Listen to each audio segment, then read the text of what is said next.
Good afternoon, everybody. It's great to see all of you on this very newsy day, to say the least. I have a couple of updates for you this morning, or this afternoon. As you know, this morning, the president spoke to President Putin of Russia. They spoke at length, and the president released a statement following that conversation in great detail.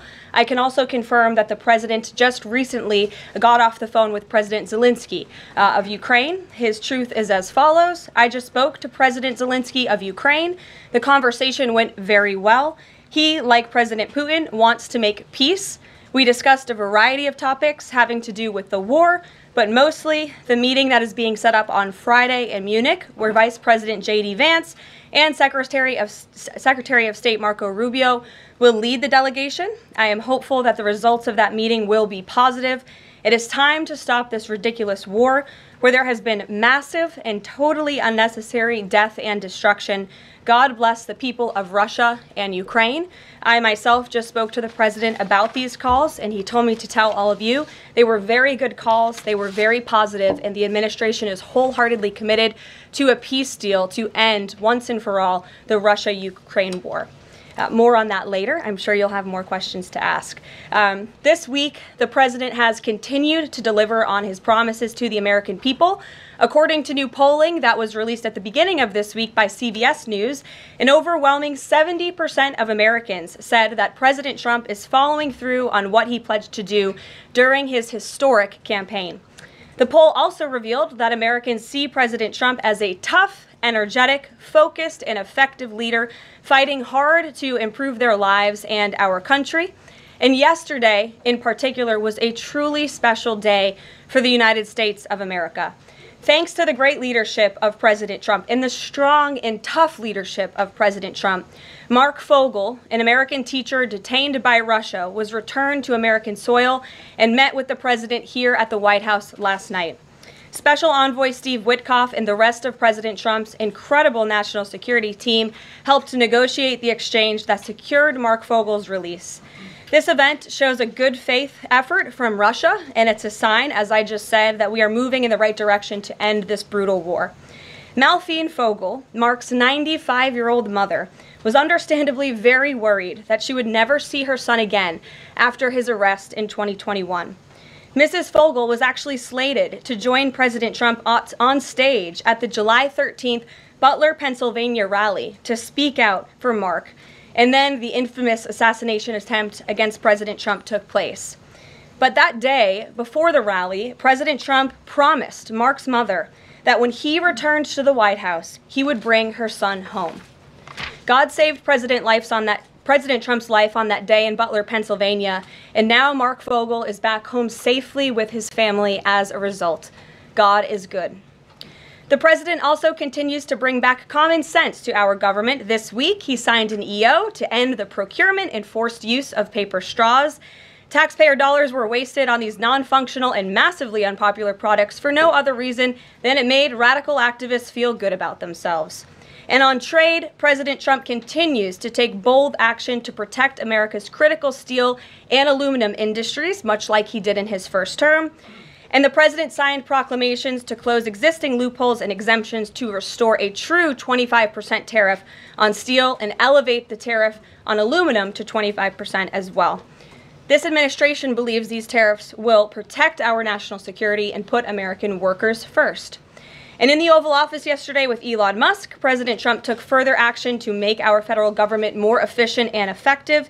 He signed an EO implementing the DOGE Workforce Optimization Initiative. Now agency heads will coordinate and consult with DOGE to significantly shrink the size of the federal workforce and limit hiring to essential positions only. The unaccountable bureaucracy will finally be reined in. On another important matter this morning, Senate Republicans continued to confirm President Trump's exceptionally qualified nominees, most recently Director of National Intelligence Tulsi Gabbard, who will be joining us later at the White House for her swearing-in ceremony. It's imperative that the remainder of the president's cabinet nominees are confirmed as quickly as possible. On another important matter this week, illegal alien criminals continue to be arrested and sent home as part of the ongoing mass deportation effort of the Trump administration. Just this week, 2 planes with 190 Venezuelan illegal aliens arrived in the Venezuelan capital from Fort Bliss, Texas. Here are some of the criminal illegal aliens who were arrested in the country this past week. ICE Atlanta arrested a citizen of Nigeria who had been convicted of money laundering. ICE San Antonio arrested a citizen of Mexico who had been convicted of assault. ICE Denver arrested a citizen of Mexico who had been convicted of aggravated assault. And ICE Houston arrested a citizen of Mexico who had been convicted of aggravated assault. Now, before I take questions, I would like to address an extremely dishonest narrative that we've seen emerging over the past few days. Many outlets in this room have been fear-mongering the American people into believing there is a constitutional crisis taking place here at the White House. I've been hearing those words a lot lately.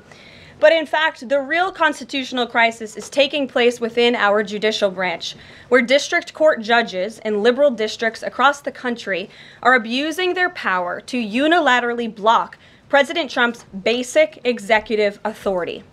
We believe these judges are acting as judicial activists rather than honest arbiters of the law. And they have issued at least 12 injunctions against this administration in the past 14 days, often without citing any evidence or grounds for their lawsuits. This is part of a larger concerted effort by Democrat activists and nothing more than the continuation of the weaponization of justice against President Trump.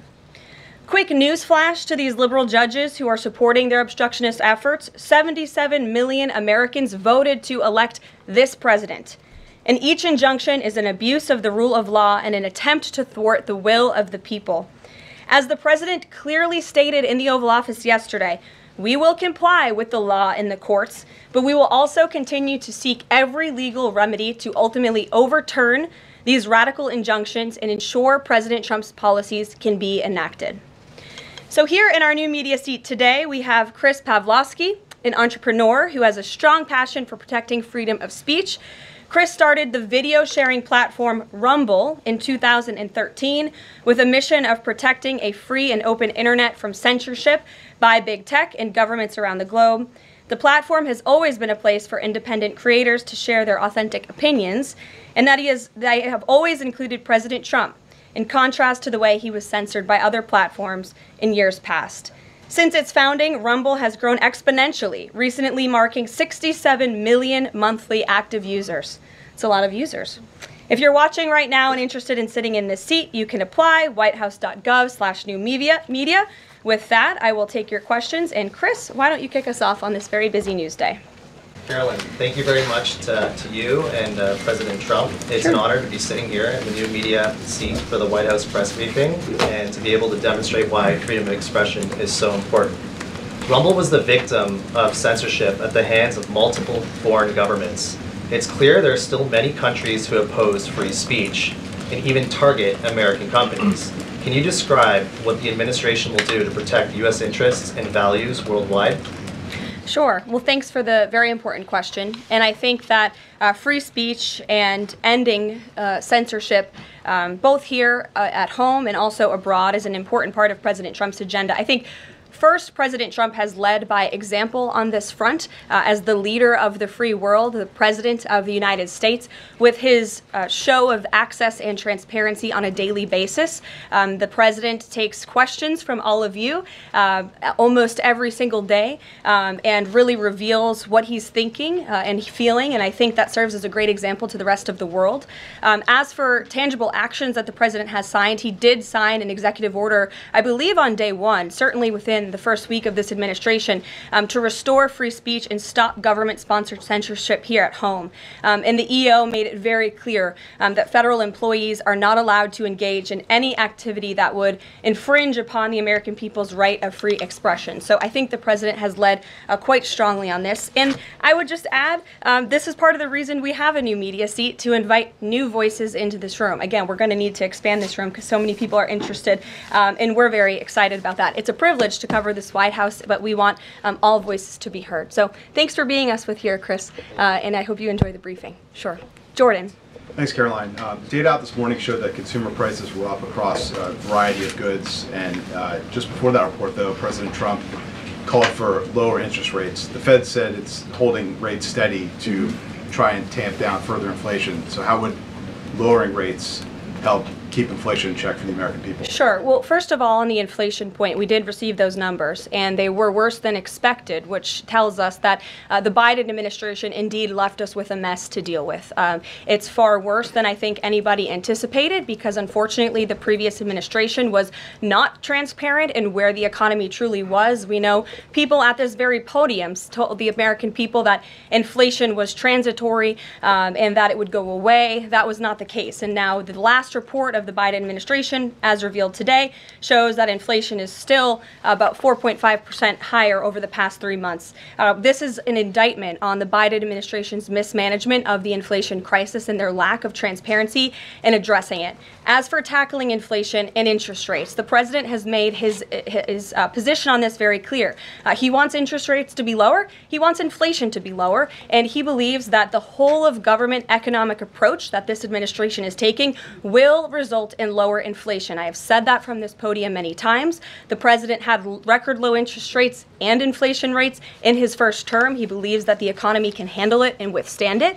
And we're doing a lot to tackle the inflation effort on this front. It's a whole of government economic approach, and I've talked about what we're doing to tackle inflation quite a few times from this podium. Can you update us on reciprocal tariffs? That's going to come before Prime Minister Modi's visit tomorrow. I do believe it will come before the Prime Minister's visit tomorrow, and I will let the president discuss the details on the reciprocal tariff front. But this is something he believes strongly in, and it's very simple logic as to why the president wants to impose reciprocal tariffs. It's the golden rule, which we all learned when we were growing up in school. Treat others the way you want to be treated. And far too many nations around this world have been ripping off the United States of America for far too long, and that's why the president believes this will be a great policy that will benefit American workers and improve our national security. JJ. On Doge and the fraud claims, Elon Musk in the Oval yesterday gave us some information on that. We're just wondering if there's some proof, evidence. Is the White House willing to share evidence of those fraud claims, or can Elon Musk come to the briefing room and share material evidence of what he's talking about? Sure, I would love for Elon Musk to come to the briefing room. That's why we had him go to the Oval Office yesterday, where I think he provided great answers. He was speaking in layman's terms, speaking common sense to all of you in the media, but also to Americans at home. But I would say especially to all of you in the media, because I think it's a real fallacy that there's this alleged lack of transparency when it comes to Doge. President Trump and Elon Musk have been incredibly transparent on what Doge is doing. There is an X account with the Doge handle. They are tweeting out what they are doing on a daily basis. They have a website where they are posting the receipts of the contracts that they are reviewing and the payments that they have stopped from going out the door. The secretaries of our departments have stopped from going out the door. And I would also say that before it was Elon Musk making our government efficient and accountable, it was some unnamed bureaucrat that none of you knew. Elon Musk is the richest man in the world. He's also now one of the most highly scrutinized men in the world alongside President Trump because of what he's doing and the access that he is allowing. So there's great transparency. As for the actual receipts, we are happy to provide them, and I actually brought some today because all of you know I love to bring the receipts. We have contracts upon contracts that we can send and provide this information to you. Let me be very clear. We are not trying to hide anything. We have been incredibly transparent, and we will continue to be. These are screenshots of contracts that Doge found across our government. This is a DEI contract, $36,000 for U.S. citizenship and immigration services. That is against the president's policies and his America First agenda. This is a $3.4 million contract, a Council for Inclusive Innovation at the U.S. Patent and Trademark Office, Department of Commerce, another DEI contract that Doge identified. I can continue to go through these. Oh, I love this one. $57,000 for climate change in Sri Lanka. What is this doing to continue the interests of the American people? Absolutely nothing. These are the line items across the federal government that Doge is identifying daily. They're moving very fast. There's a lot of paper that we can show you, but we're happy to do it. This administration has been more than transparent about what Doge is doing. And here's one of their tweets that they posted about the mine. I believe this is in Pennsylvania, where the federal employee retirement system is being processed. Did anybody know this was even happening in our country before Elon Musk talked about it in the Oval Office yesterday?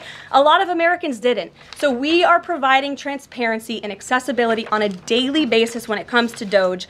And I also have a Doge Daily Report, if anybody would like it, on all of the things that they are identifying and finding. We're happy to provide this information to you. We're talking about it every single day. Are all those things you just mentioned fraud, or are they waste, or are they just contrary to the president's policies? I would argue that all of these things are fraudulent, they are wasteful, and they are an abuse of the American taxpayer's dollar. This is not what the government should be spending money on. It's contrary to the president's priorities and agenda. And again, we can continue to provide you the receipts for all of the fraud, waste, and abuse. And if anybody in here wants to argue that the federal government is not fraudulent in some capacity, be my guest, because I think the American people watching at home would beg to differ. Caroline. Mary. Hey, more on the judges. Does the White House believe the courts have the authority to issue these nationwide injunctions?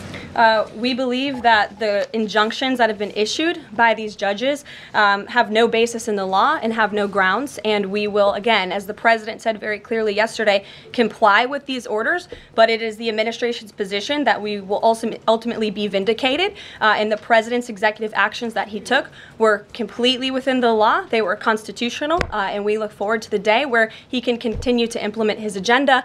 And I would just add, it's our view that this is the continuation of the weaponization of justice that we have seen against President Trump. He fought it for 2 years on the campaign trail. It won't stop him now. Brian. Yes. I want to go back to Doge just for a second. Earlier, the subcommittee headed by Chairman Marjorie Taylor Greene, her and her staff discovered $2.7 trillion in improper payments to Medicare, Medicaid, overseas, to people who should not have gotten it. Some in this room might have missed that press conference. Can you elaborate on what the president is thinking at this point? Well, again, that's another example. There's a very long list of the fraud, waste, and abuse that Doge is identifying on a daily basis. Elon Musk also talked about yesterday about Social Security payments that are going out the door for people who are no longer with us, unfortunately. I would say that is certainly fraud. There's also a lot of contracts they've identified that, just as a hypothetical example, are $1 million, but only 500,000 went out the door. So where's the rest of that cash? And so that's the thing. Those are the things that Doge is working on every single day. And I would just remind everybody in this room, this is what President Trump campaigned on doing. He's delivering on a promise that 77 million people elected him to do. James. Thank you very much, Caroline. Two foreign policy questions, if I may. Sure. First, the statement that was released after this morning's phone calls identified Mr. Witkoff as the special envoy who will be part of the delegation that undertakes to resolve the Russia-Ukraine war. I had thought that that individual was General Kellogg, and so can you clear that up?